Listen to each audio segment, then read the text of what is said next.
In the name of the Father, and of the Son, and of the Holy Spirit. Amen. Mighty God, help us to understand the Word of God that you have handed to us in the Holy Scriptures. By knowing the Scriptures, may we come to know Christ, as St. Jerome taught us. We ask this through Christ our Lord. Amen. In the name of the Father, and of the Son, and of the Holy Spirit. So the goal is that to fill out material that you have a blank chart, and we're going to fill it in as we go through the evening. So one of the things that you'll notice here is that you've got some different columns. So there's kind of room on the left-hand side for a date. So there are dates that are given to you. That part's given. And this entire presentation you can actually download. So in the past I've attached it to the presentation. So hopefully we can do that again today. And then the big thing is we'll try to fill in what's the events. And then we're going to have books of the Bible that you can write here. Historical books, prophetic or wisdom books. And we'll kind of put that together. So it'll become obvious as you go along. So you're going to kind of just copy stuff down. You'll see things as we move forward. Okay. So it's helpful sometimes just to put the history together. And so we're just walking through things. A lot of these will be things that you'll know. Some are going to be some things you don't know. So we're going to give you some background and some history that's there. So when we talk about the prehistory, so what I'm calling prehistory is anything that would have happened before what we could recall recorded moments in history. So we can start to talk about specific dates for specific people, but there's some things early on in the Bible we don't really have a date for, so we're just kind of calling it kind of a prehistorical period. So what, for example, would be the things that happened at the beginning of the Bible, things that are maybe not connected to a specific date. So who would be some of the first people you'd meet in the Bible? Like the first people created by God. Adam and Eve, okay. And then, and where were they created? So, in the Garden of Eden. Okay, so we can put them down. So they're obviously first. So first and foremost, we have that. Where do we find the story of Adam and Eve? In the first book of the Bible, that would be the book of Genesis. So this is now, so here's the book. So in Genesis is going to apply to everything that we see here. Adam and Eve and the Garden of Eden. Adam and Eve, they committed the original sin. Okay, so we know that they were created to be good, but the first sin that occurred was when they ate from the fruit in the center of the garden, the knowledge of good and evil. They were not allowed to do that. They were tricked by the serpent, and so they were cast out of the Garden of Eden. So then after that, they gave birth to two sons. Do you remember the names of the sons? Cain and Abel. And why is that important? Because it was the first moment when there was murder there. So Cain slew Abel because of jealousy. So the story of Cain and Abel is also in the book of Genesis. So and these are all things you may have some familiarity with. So you've heard of Cain and Abel before. Okay. Another event that happened early on, we don't have a historical date for this, but after I just gave it away. After Adam and Eve and then Cain and Abel, so then we have another big event, no historical date, Noah. So, and we know Noah from the flood.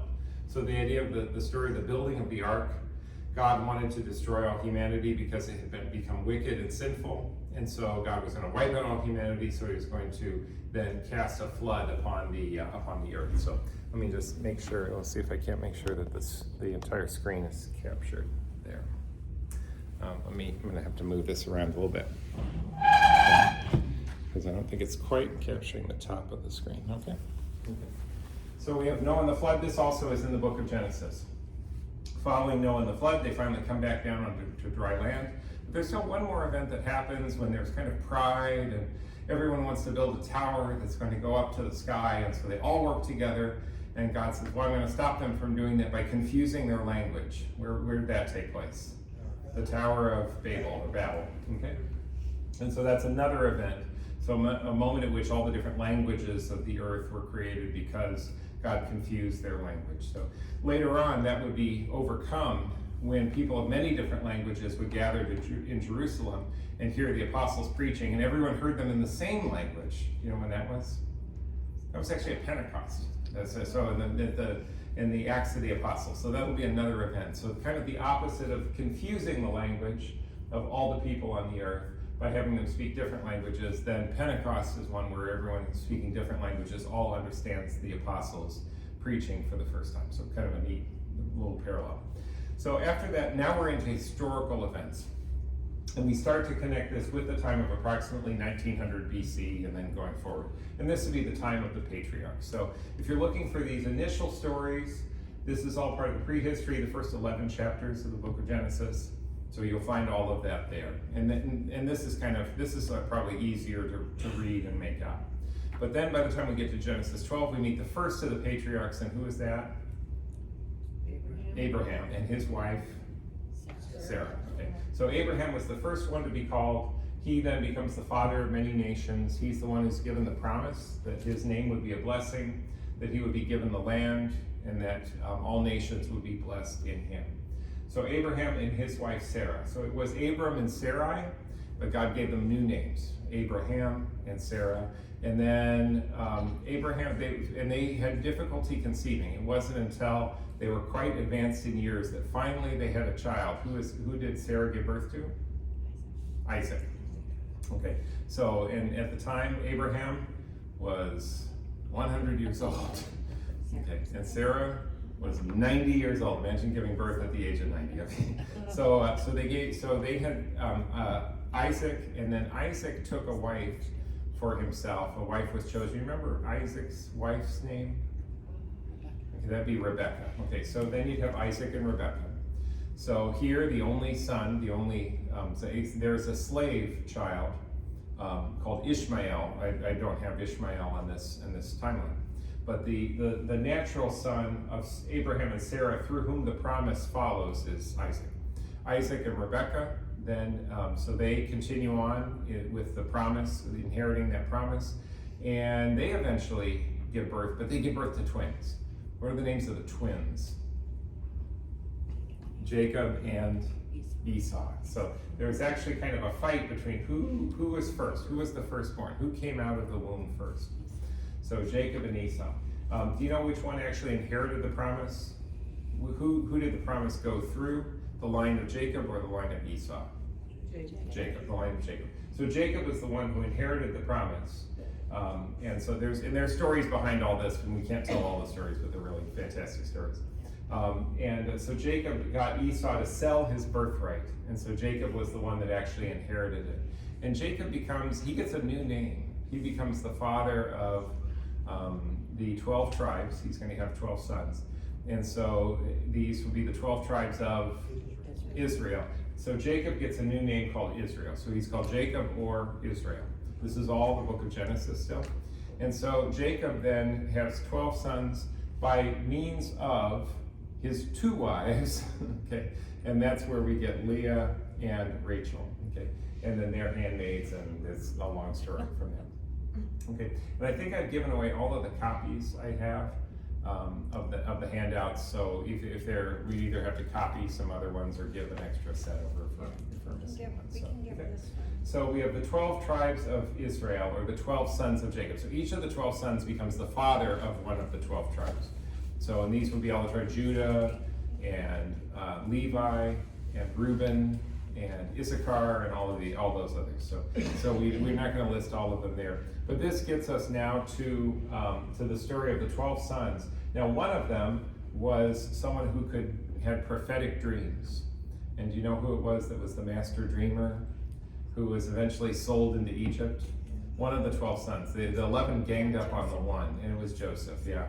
So we actually have Joseph. Joseph is sold into slavery, and this becomes the entrance into Egypt. So Joseph is sold as a slave to go down into Egypt.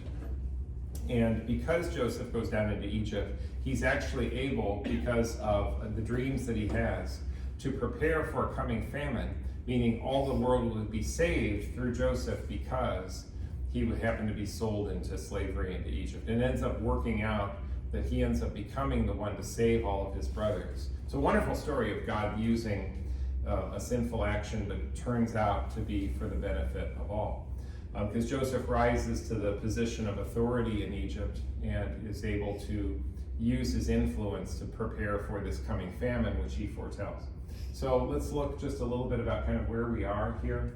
So we're talking about, this is sort of a modern map here, but we're talking about going from the Holy Land then down into Egypt. And so he passes down from Israel, then down into Egypt, and so we have this passage here. So just to kind of situate ourselves a little bit. before we come back. And now we'll kind of look at the events. So now we're kind of looking, you have 1440 BC as another item in there. So let's kind of talk about some of the things that happened after that. So what's the next thing that happens? So Joseph goes down into Egypt. Eventually everyone else follows down into Egypt because that's where the food is. And so Jacob and his wives and his 12 sons all settle in Egypt. But then along comes a Pharaoh who doesn't remember Joseph.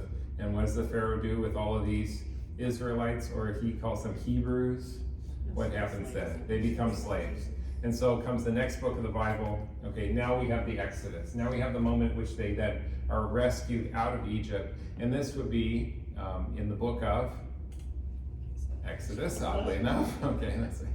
And so this is now the time in which they are led out of Egypt. And who's the person that's sent to lead them out of Egypt? Moses. Okay, so we have Moses and the Exodus out of Egypt. And this is basically all taking place in the book of Exodus. This is the whole story of the book of Exodus. Moses leads them out of Egypt, and where does he take them? He takes them to a mountain of God. So Mount Sinai, where they receive the Ten Commandments. Okay, so we have this time in which they are led out of Egypt. They receive the Ten Commandments, and then there's the time of them wandering through the desert. So in order to get them out of Egypt, there were like 10 plagues, if you remember the story about this. So there were 10 plagues that are sent upon the Egyptians before Pharaoh will finally let them go. And the 10th plague has to do, the Israelites are told to perform a ritual in which they would offer up a lamb. And the blood of the lamb is put on the doorposts of their houses to save them from the angel of death. Do you know what that ritual is called, in which they offer up a lamb, a sacrificial lamb? And they put it's the Passover. Okay, so the Passover ends up becoming a big part of the Exodus, as they're then taken to Mount Sinai for the Ten Commandments, and then eventually they wander through the desert on their way to the Promised Land. So where does this story take place? Well, in the book of Exodus, but it continues through the book of Leviticus, Numbers, and Deuteronomy. So we actually have now the first 5 books of the Bible. And we can say that Exodus gets them out of Egypt to Sinai. But then as they go through the desert, then we have the entire books of Leviticus, Numbers, and Deuteronomy that tell of this period of time of wandering through the desert. So we now have 5 books of the Bible that we're kind of catching up with. We can put all 5 books of the Bible down from there. Okay. Let me just separate for a map briefly as we look at this. So here's perhaps where they went on this journey around. So instead of just going directly to the Promised Land, so God has them cross over the Red Sea. And what happens at the Red Sea?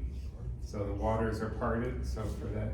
And then they cross down into Sinai and then get to Mount Sinai, or Mount Horeb as it's sometimes called, where the Ten Commandments were given.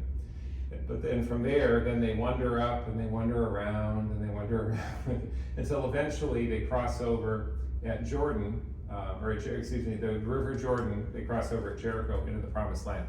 What do we call, let's see, what was it? Okay, so no, that's fine. So this is all part of that wandering around in the desert until they eventually cross over into the Promised Land. And so this is a lengthy period of time that they go through. Okay. And then we're back to our map here. And now as we're continuing on, so they get into the Promised Land. Now Moses does not follow them into the Promised Land. So somebody takes over after Moses dies and leads them into the Promised Land and then helps them with the conquest of the land as they now take over, and this now becomes their land. This becomes the land of the Israelites, or part of the kingdom of Israel. Who followed Moses? It's the next book in the Bible. Now, you probably don't have Bibles with you today. You don't need catechisms today, you need Bibles. So the person that follows after Moses is Joshua. Okay, so Joshua is the one that helps them enter into the Promised Land, and his story is told in the book of Joshua. Okay, so as we go through we have Genesis, Exodus, Numbers, Leviticus, Deuteronomy, then Joshua. Joshua is the story about the conquest into the land as they enter into the Promised Land and then take over. Following Joshua, so who takes over next after that? Well, it turns out there wasn't any one person. It actually ends up being a series of 12 people. 12 people who are called to lead the people in a moment of need. And they happen to be called, one of them was Samson. So Samson's kind of a famous person because of his strength. but he was one of a number of different people called the judges. And so they talk about judges. Samson would just be one of them, but they would be individual people. Turns out there's 12. That seems very appropriate. So lots of things that are important are 12 apostles, 12 judges. And their story would be told in the book of Judges. Okay, so they're oddly, this won't work always. Okay. Joshua in the book of Joshua, Judges in the book of Judges. Okay, we're good here. Okay, but so don't trust that always, because it won't always be exactly the way you expected. So now let's talk about the time in which they're in the promised land, and now the 12 tribes are given their own territory. So they all spread out in different territory. Here's a map that describes some of the territory involved in Asher, Naphtali, Manasseh, Zebulun, Issachar, Gad, Manasseh, Ephraim, Dan, Benjamin, Judah, Simeon, and Reuben. So some of the names are probably more familiar than others, but the notion is that in this territory of Israel, that each of the tribes kind of is given their own territorial inheritance. Okay? This won't last forever, but at least this is kind of the vision that you have from the time of Joshua and from the time of the judges. Okay, so let's continue on with the map, or with the timeline. And so now we're up to approximately 1140 BC, and here we're going to take a little bit of a pause in the story, because there's another figure that comes in whose story is kind of important in the life of the kings. This would be a woman, so this is the story of a particular woman who actually was not from Israel. She was actually a Moabite. She was from another country, but she ends up marrying an Israelite and ends up migrating into Israel, and this becomes important, and her name would be Ruth. Okay, so we have Naomi, and who's Ruth's mother-in-law, and Ruth ends up coming to Israel and marries a man named Boaz, and Boaz happens to be the great-grandfather of King David. Okay, so this is actually an important story in the life of King David. So Boaz has a son named Obed, Obed has a son named Jesse, and Jesse has a son named David. And so that's why Ruth's story is important, but we're going to sandwich it in a little bit early right here. So Ruth's story is told in the book of Ruth. Okay, so there you are. Okay, that's okay. So it worked again. Okay, it won't always work. So just trust me that this won't always be quite so straightforward. So then we get after the time of Joshua and the time of the judges. Well, then they say, well, we can't continue on with these judges. We don't have any sense of stability to know who we are as a nation. We need to have a king. We need a king. So now we get to the period of the monarchy, or we could call it the United Kingdom. So now we're up to about 1020 BC, and we have the first of the kings that's chosen. He's chosen by one of the prophets. So the last of the judges, and someone who was a judge and a prophet. So who would this be? Who anointed kings? This would be someone called Samuel. So Samuel himself was a judge and a prophet, but he was the one to go anoint kings. And who was the first king that he anointed? It wasn't David. It was the first king called Saul. So Saul was the first one to be chosen king from the tribe of Benjamin. He had a son named Jonathan, and Jonathan is kind of part of this story as well. It's an important part of this portion of the story. Turns out Saul is rejected as king because he doesn't obey the Lord. And normally you'd think Jonathan would become the next king, but he ends up dying as well. So this is kind of a tragic ending to Saul's family in that their kingship does not continue. Now the story of Saul, the first king of Israel, is told in the book of, not Saul, okay, in the book of Samuel. So it turns out that because the book opens with Samuel, it's referred to as 1 Samuel. So now, Samuel is an important figure at the beginning of the book, though he ends up choosing Saul as king according to the Lord's will. And the book is mostly about Saul, but because it opens with Samuel, it's called 1 Samuel. Okay, and it's 1 Samuel because there's going to be a 2 Samuel, so that's why you get the 1 in front of that. So in any case, but Saul disobeys the Lord. He is rejected as king, and so who is chosen as king after him? Not Jonathan, because he's dead, but instead Saul's armor bearer, who also defeats a Philistine named Goliath, and that would be David. Okay, David, who is a shepherd. Okay, so he was chosen from the flocks, and he was chosen as a shepherd to be king. He's the one who actually founded the city of Jerusalem and brought the Ark of the Covenant. So the Ark, who first fashioned the Ark of the Covenant? That goes all the way back to the Ten Commandments, and so the one who gave the orders for that would be Moses. So it was Moses who then told them to build the ark. Now it's David who's going to transfer the ark and bring it into Jerusalem. So Jerusalem becomes the place at that point really where the ark remains for as long as we know the history of the ark. And then so as all of this continues, David founds the city of Jerusalem, but then there's kind of a famous story about David committing adultery, so with the wife of Uriah or Bathsheba. Eventually also David has a son who turns on him, and that actually ends up being Absalom. So that's another kind of important figure. We have to kind of pick and choose how much we can kind of write in this history. But so David, after he then takes the wife of Uriah, now all of a sudden there's turmoil in his house, and it's shown by the rebellion of one of his own sons, Absalom, who actually turns on him and tries to take his father's place. So actually tries to kill his father, David. Eventually Absalom himself is actually killed, so it turns out Absalom will not be the one to take over as the next king. And this entire story of David and the kingship of David will be told in the book of 2 Samuel, but also 1 Chronicles, okay? So here we kind of get 1 Samuel and 2 Samuel, which really it starts with Samuel, but it tells the whole story of the kingship of Saul and then the kingship of David. So if you want the story really of the course of this entire kingship of Saul and then of David, we're looking at 1 and 2 Samuel. So here's the first moment at which you can say the name of the book isn't going to make it obvious to you what's included. So you're finding Saul's story in 1 Samuel, you're finding David's story in 2 Samuel. 1 and 2 Chronicles is another retelling of the history.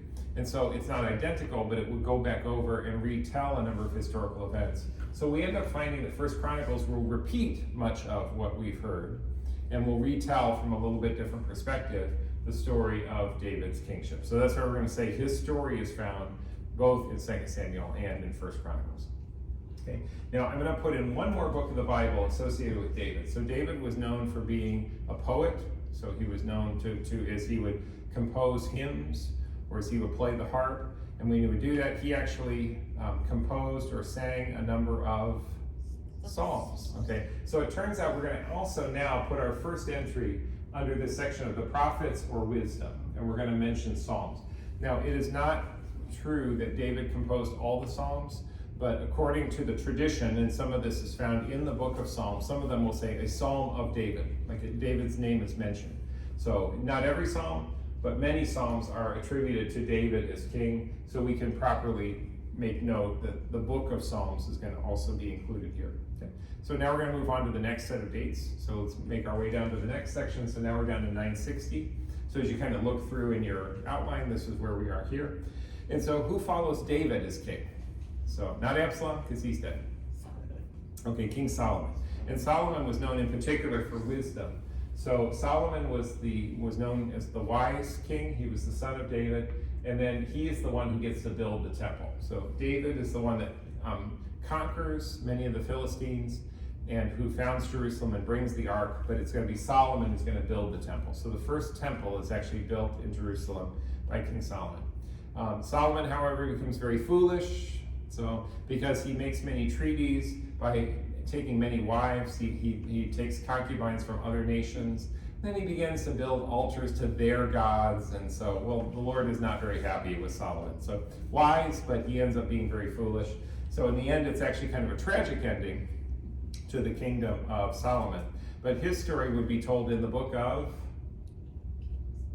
1 Kings, okay. 1 Kings, but also then 2 Chronicles, okay. Remember, just as I said before, we had 2 Samuel and 1 Chronicles covering David. So now we're finding out that 1 Kings will take up the story of Solomon and going forward, but you're going to also get a retelling as well in 2 Chronicles. So you're going to get some repeated material.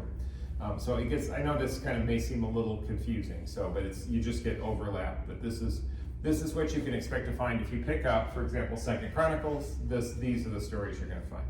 Now, at the end of Solomon's time, because of his foolishness, the united kingdom is now going to cease. And so, if it's not a united kingdom, then it must be a divided kingdom. So there we are, the divided kingdom. At the end of Solomon's life, it turns out that the 12 tribes now fracture. And instead what you have is you have a southern kingdom and a northern kingdom. So the southern kingdom is known as Judah. Okay, Judah is one of the tribes. And the northern kingdom, 10 tribes that break away, they call Israel. So it's a little confusing because, rightly speaking, they're all Israel. But as far as a country name is concerned, the northern 10 tribes take the name of Israel, and the southern 2 tribes, Judah and Benjamin, they take the name of Judah. Judah's really the biggest of the tribes. So Judah alone almost is the size of all of the rest of the tribes combined. So Judah is a sizable kingdom. So we have Solomon is dead, and now his son continues now on as king of Judah. Judah is where Jerusalem is. And so Rehoboam, the son of Solomon, continues on. But then Jeroboam, so I'm trying to keep all those names straight, then becomes the king of the breakaway 10 tribes in the northern part of Israel. And so now we get a series of stories about kings, and what you end up having are successive kings, because you have kings of Israel from Jeroboam and his sons after him. And then you get successive kings of Judah, meaning Rehoboam, and his sons after him. And so you're going to have a series of different kings, the majority of which don't really stand out in history, so we won't go through like a complete list of them. You can Google that if you'd like to see the entire list. And the story of the divided kingdom is now going to be told in the book of 1st and 2nd Kings and 2nd Chronicles. Okay, so it turns out 1st Kings gets you through the story of Solomon, but there's more to be told. Solomon's story is really finished off by, I think, the 12th chapter of 1st Kings. So you get more throughout 1st Kings and then into 2nd Kings about all of these different kings of Israel or Judah, the divided kingdom, the northern kingdom and the southern kingdom. And 2nd Chronicles continues all through that entire story. So now if we were to look at a map and kind of like place this a little bit here. So now we have the northern kingdom of Israel, which would be the 10 tribes that broke away, and the southern kingdom of Judah, which are the 2 tribes that remain. Notice Jerusalem here is in the southern kingdom of Judah. So the temple remains with Judah. The ark remains with Judah. The kings, the sons of David, the line of David remains with Judah. So in the north is the breakaway kingdom of Israel, and they end up actually turning more toward idolatry rather quickly after this. So they end up becoming less faithful as time goes on. So let's go back to the timeline. We're now still in the divided kingdom, so this is where we got to 931. And so then we're going to go forward from there. I will give you a couple names of some of the important kings. So one of the kings that ends up becoming an important part of the story is King Ahab with his wife Jezebel. Did you ever hear those names before? Yeah. Is Jezebel a good woman or a bad woman? Bad. Jezebel doesn't sound good, does it? Okay. So Ahab is one of these unfaithful kings of Israel. He turns to idolatry. His wife Jezebel is very much involved with that as well. And this is actually the time when one of the great prophets was called. Do you remember which prophet took on Ahab and Jezebel? One of the great prophets who shows up at the Transfiguration along with Moses. So when Jesus is there with Moses on one side and the prophet Elijah. Okay, so you got the prophet Elijah. So Elijah is the main prophet, you might say, to take on the idolatrous priests of Ahab and Jezebel. And then Elijah has a successor named Elisha. So now we get 2 important prophets who are involved there. And so their stories, the story of Elijah is told in the book of, there is no book of Elijah. Okay, so that's not, okay, so here's one of our tricks that have to come in. So it turns out the story of, so Elijah and Elisha have little vignettes that are told in 1 Kings and 2 Kings, and it's also partially in 2 Chronicles. So this is where you're going to get a little bit of this story. There's not an extended teaching from Elijah. They're kind of like individual moments when Elijah calls down fire from heaven, and there's a time in which he calls for a famine, and there's no rain that falls for over 3 years, and things like that. So you get little individual moments that happen, or when they raise someone from the dead, or there are moments like that. But so there are little bits of stories told in 1 Kings and 1st and 2 Kings, and also in 2 Chronicles. After this, we also have another king. I'm going to mention another king by name. Now again, I said there are many, many kings, so it's not like we're just only holding up the ones that kind of stand out. And this would be Ahaz. So Ahaz is not a king of Israel. Ahab is the northern, he's in the north, in the apostate north. Ahaz is in the south. He's the king of Judah. And so Ahaz is another one. He's kind of an important figure, and his story is also told in 1 Kings and 2 Chronicles, so we're still all in this section here. But he was someone who was told to trust in the Lord and to be faithful at a time at which the Lord was about to deliver up the kingdom of Israel. The north kingdom was about to be conquered, and Ahaz was told to be faithful. Trust in the Lord. Well, Ahaz wasn't quite so quick to trust in the Lord. But nonetheless, the Lord then allowed Israel, the northern kingdom, to be conquered, and the southern kingdom of Judah remained firm. So that northern section, Israel, was conquered by the Assyrians. And so this is another kind of important moment in which, because of their idolatry in the north, so eventually they were done away with. They were conquered by the Assyrians, who came from the north. So that was a northern group that came down and wiped out Israel. Judah remained. And at the time, Hezekiah was one of the kings of Judah, so a southern kingdom, who remained. Hezekiah was known for his faithfulness. He was one of the really good kings in that line. So most of them, when the scriptures talk about that, most of them were very bad. A couple were good. So, and we're all, again, through 1st, 2nd Kings and 2nd Chronicles. So this all just continues through. Okay. So let's look at, where are we talking about with this whole thing of Assyria coming over to conquer Israel? So the kingdom of Assyria, which would actually be where Nineveh is, you may have heard of Nineveh. That's another town mentioned in the Bible.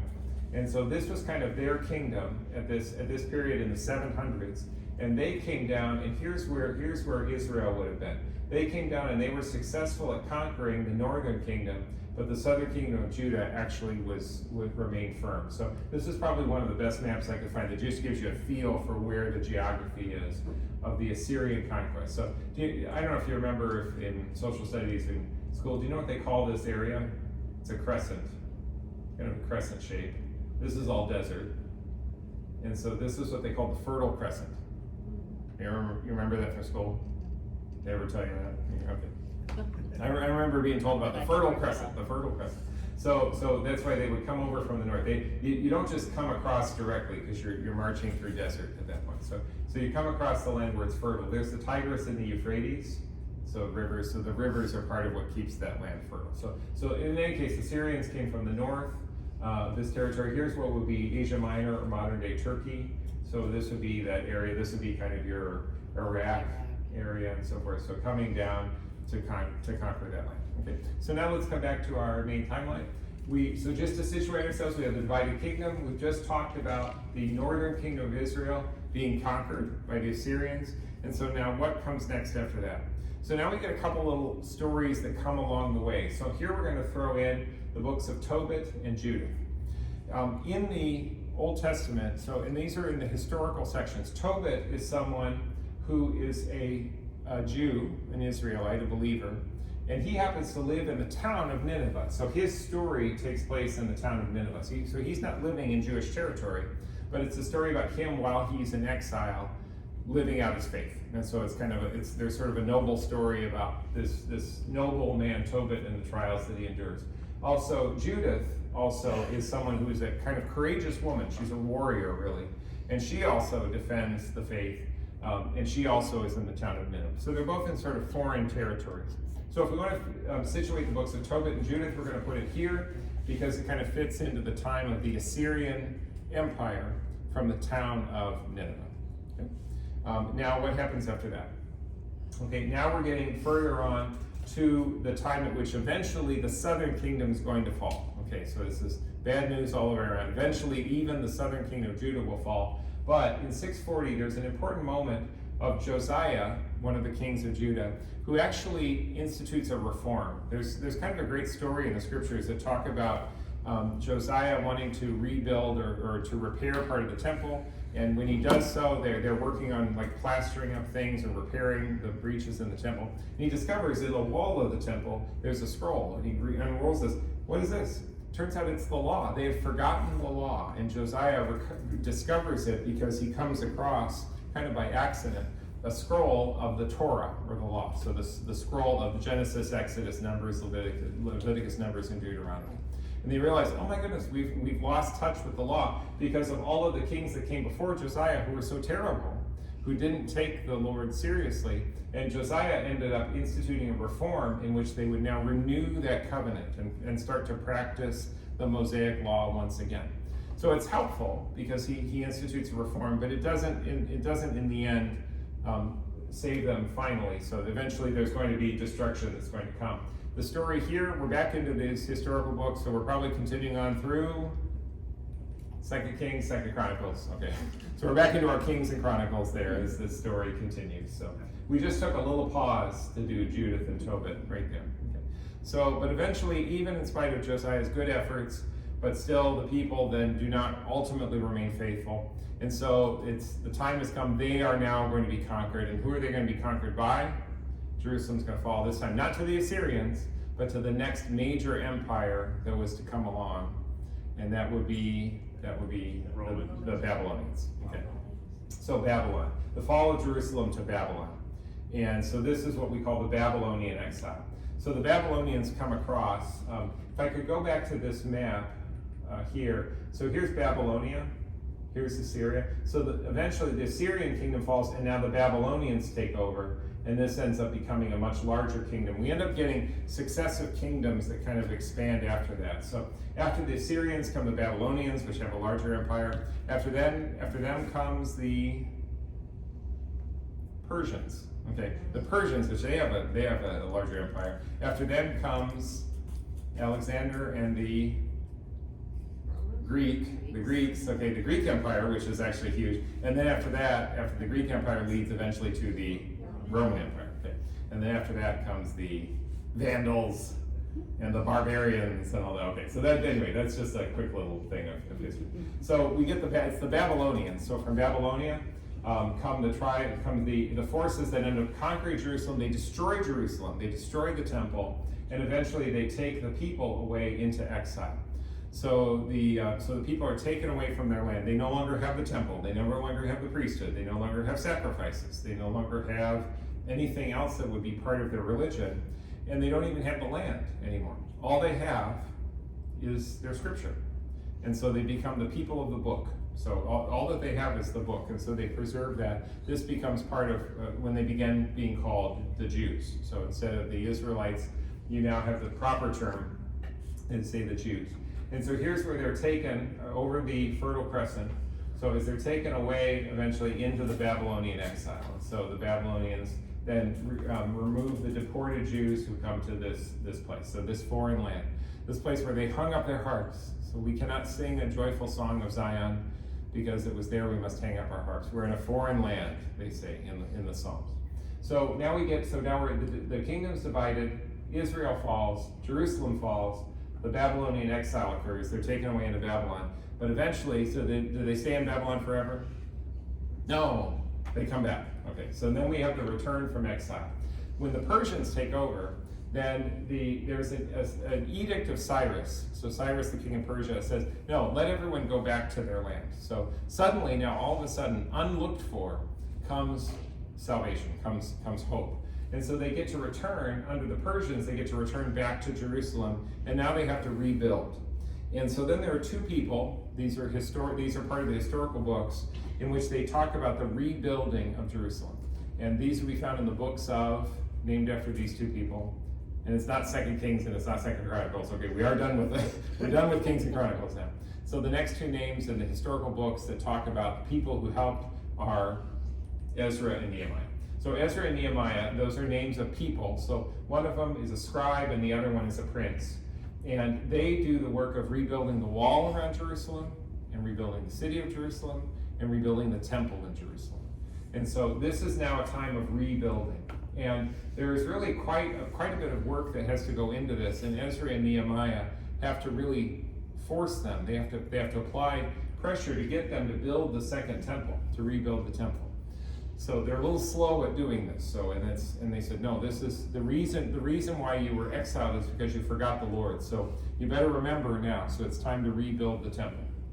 The first temple was built by Solomon. And so now the second temple was rebuilt now in the time of Ezra and Nehemiah. Okay, so we'll move on to the next part of the history. One more book of the Bible we'll throw in, Esther. Okay, so because this is the time of the Persian Empire, it turns out Esther's story is told, she happens to be one of the Jews in Persia, and she has to put her trust in the Lord in order to save her fellow people who are in danger of being attacked and persecuted in Persia. So anyway, so we'll just add Esther in here because she's just a little part of the story. Okay. Now we're going to back up and do the prophets. Okay. So from here, let's back up to 740 BC. So you already have this part of the table filled in. And so these are some of the names that you already have Ahaz, okay, written there at 740. And you already have 722, the idea of the Assyrian conquest of Israel. So now where do the prophets fit in? Okay, well, we get the prophet Isaiah. Okay, so here's probably the biggest one. Isaiah is the prophet of Judah. Judah is the southern kingdom. So you're going to get northern and southern kingdoms. You're going to get prophets from Judah and from Israel. Isaiah is one of the prophets who was there to strengthen Ahaz to trust in the Lord while the Assyrians were bearing down upon them. So Ahaz is going to fit into this time frame. So when you read the first part of Isaiah, we're in this set of history, and Isaiah's job is to help, in particular King Ahaz. We also get a bunch of minor prophets, so we're just going to sort of throw these in here. These minor prophets are all from the same time frame. The minor prophets themselves, their books are really short, so each one kind of has their own story, and we won't take the time to go into all of the detail. But this is where we get Hosea, Amos, Obadiah, Micah, Jonah, and Nahum. Some of them are in the northern kingdom, like Hosea and Amos. Some of them are in the southern kingdom, like Micah. But others are in other countries. So Obadiah is a prophet who serves in Edom. Jonah and Nahum serve in Nineveh. Okay, you might remember Jonah and the whale. Jonah was sent to Nineveh. Okay, so the story of Jonah is maybe the best known of all of these minor prophets. But he wasn't sent to an Israelite town. He wasn't sent to a Jewish town. He was sent to Nineveh. So this is just a little bit more on these individual people. So, okay, and I'm going to skip from there. I don't know if you're jotting stuff down feverishly there.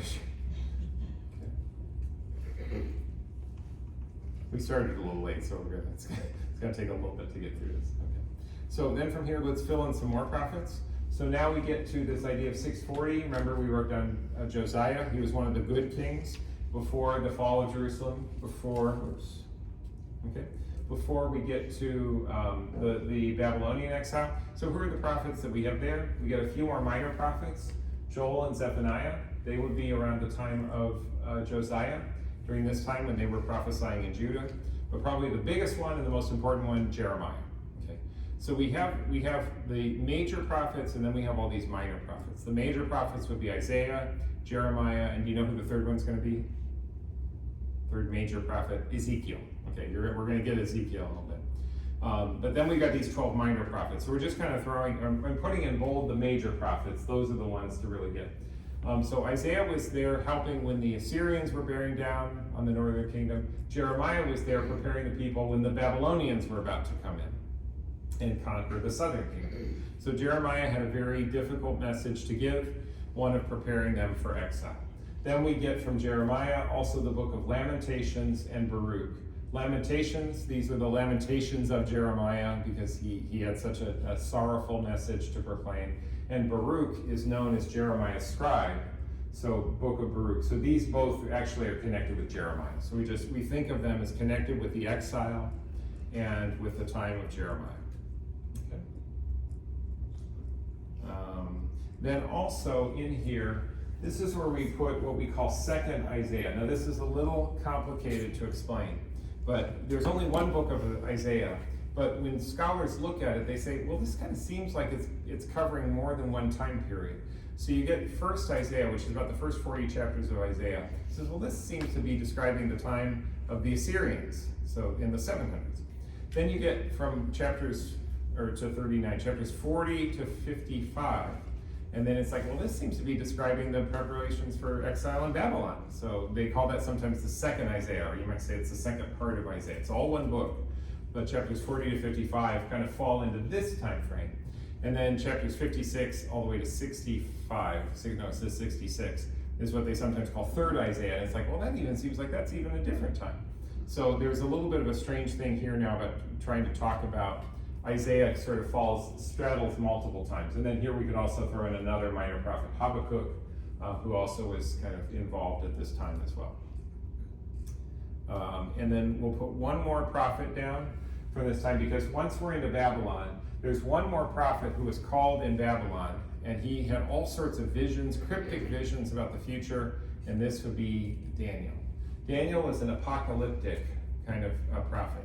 His book is very unusual, and it's filled with a lot of symbols and imagery. And Daniel, you might call kind of the book of Revelations of the Old Testament. So just you get all this imagery there. But we're told that that Daniel was called in Babylon. So we're going to put him down in this time period, because this was during the Babylonian exile that we have Daniel. Okay, we'll move to the next screen. So now we've situated all of these prophets in this time frame.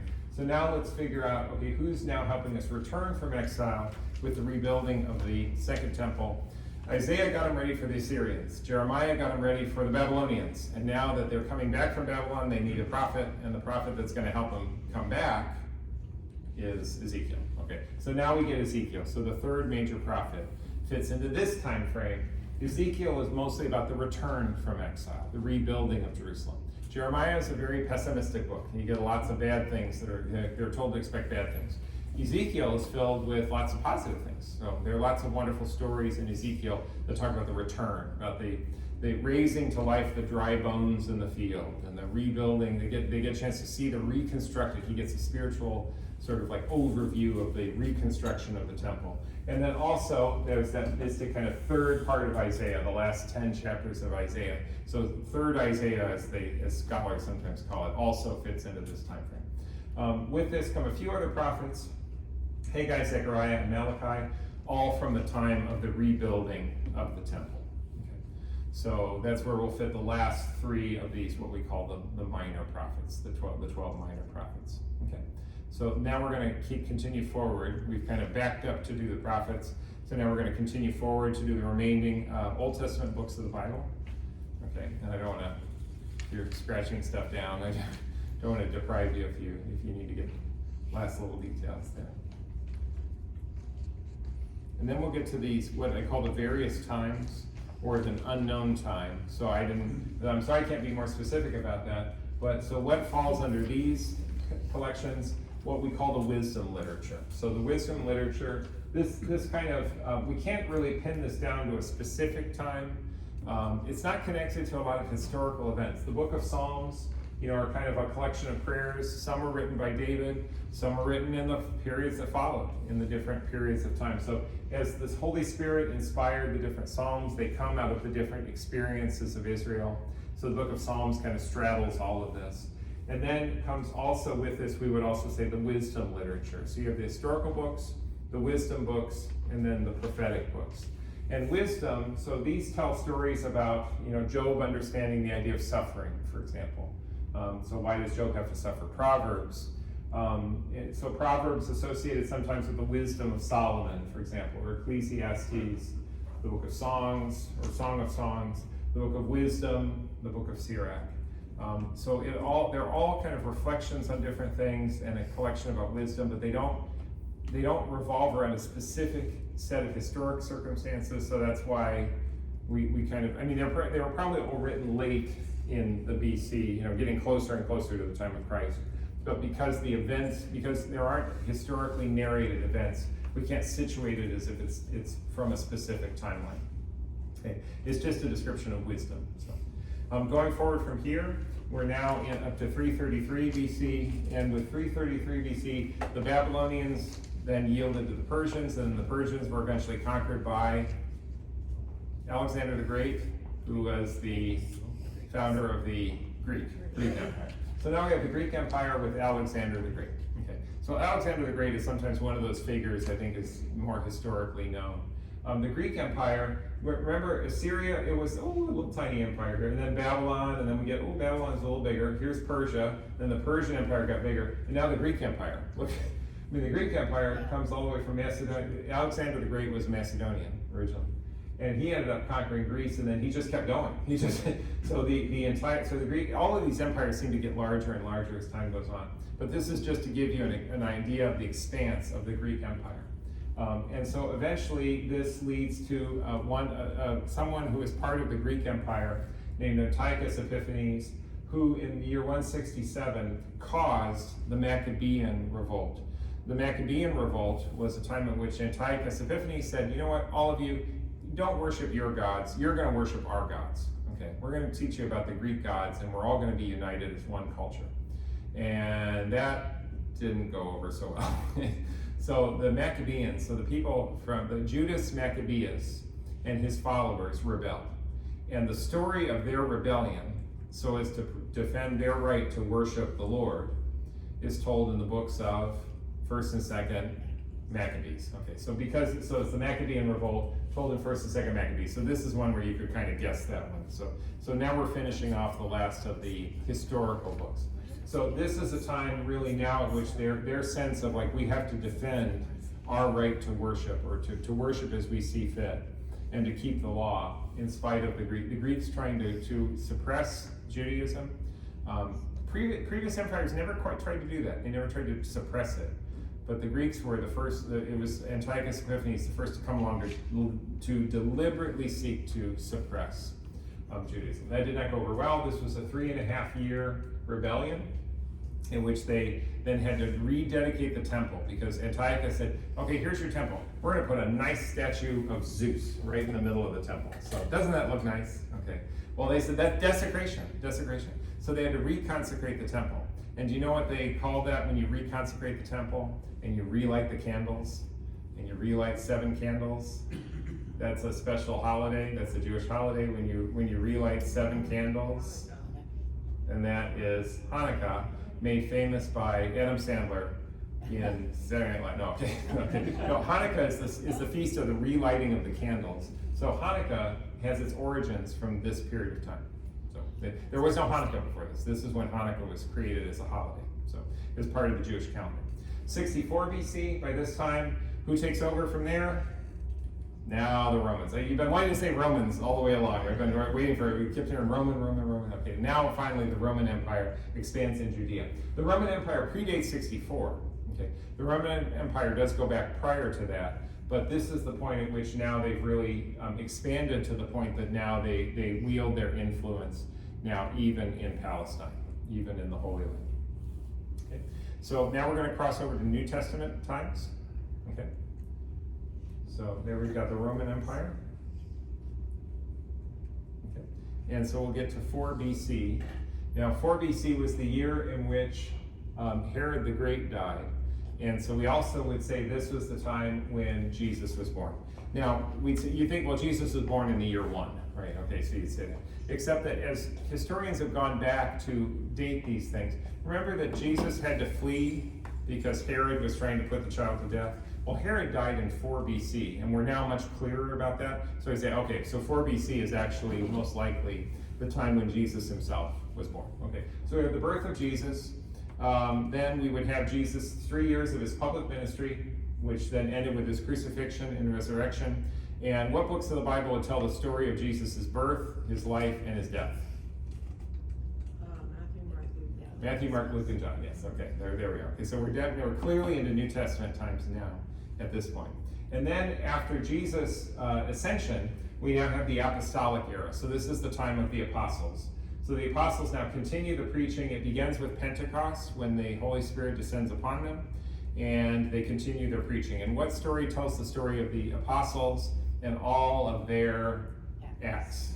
It was the book of Acts, the Acts of the Apostles.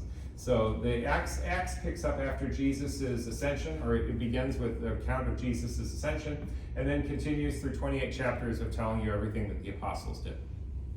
In particular, Peter and Paul, but there are a few other mentions along the way.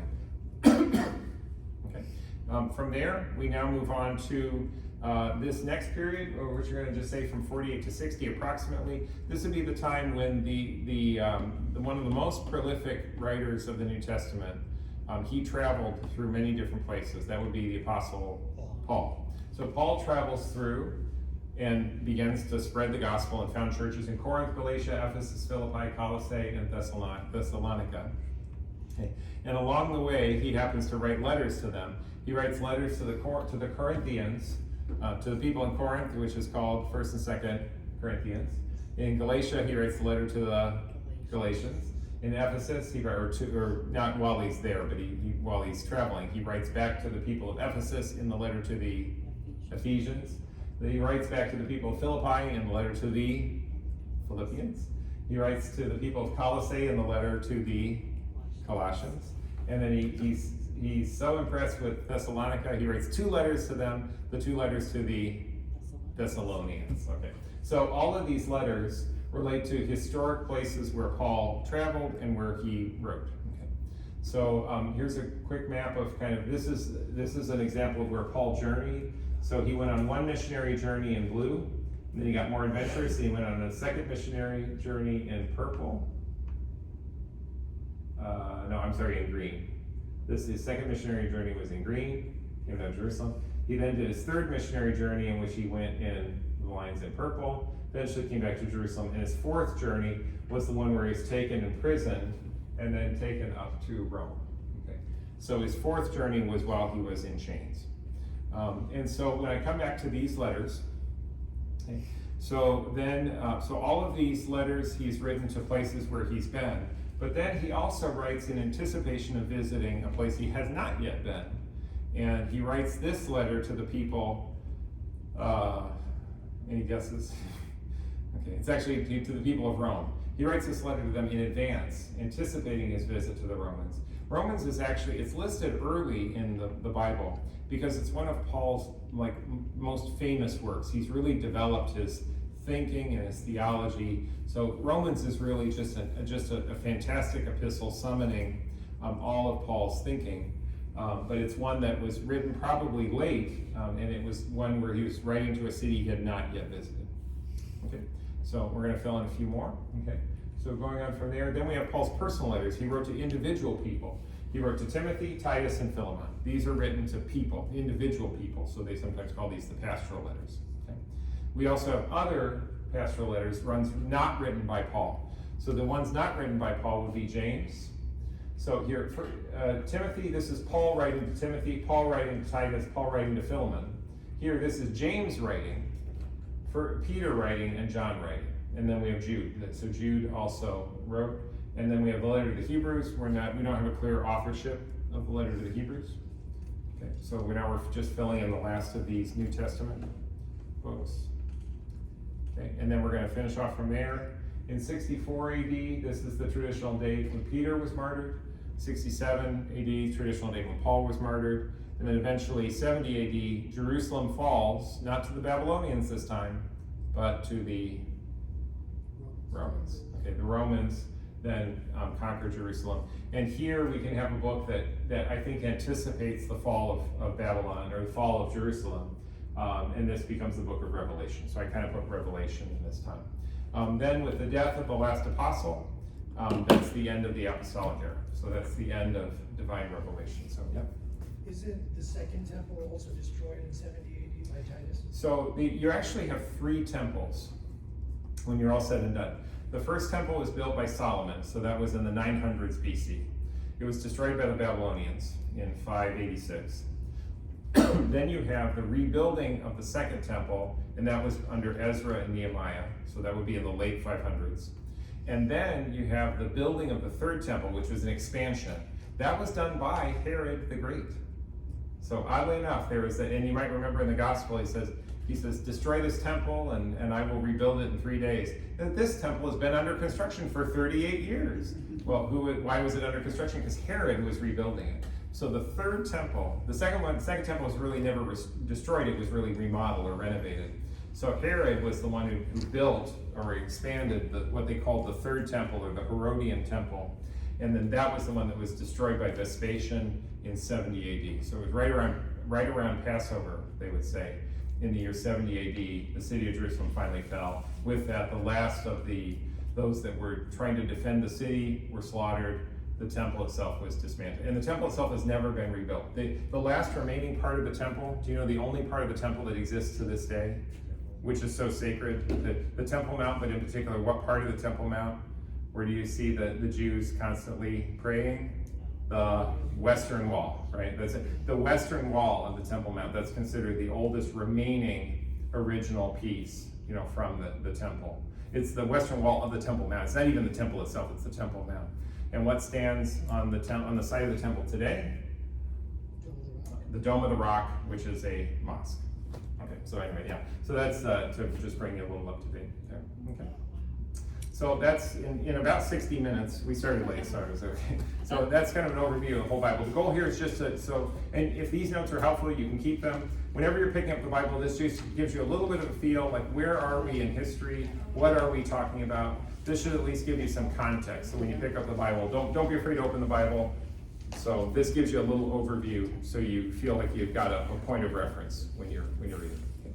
Glory to the Father, and to the Son, and to the Holy Spirit, as it was in the beginning, is now, and ever shall be, world without end.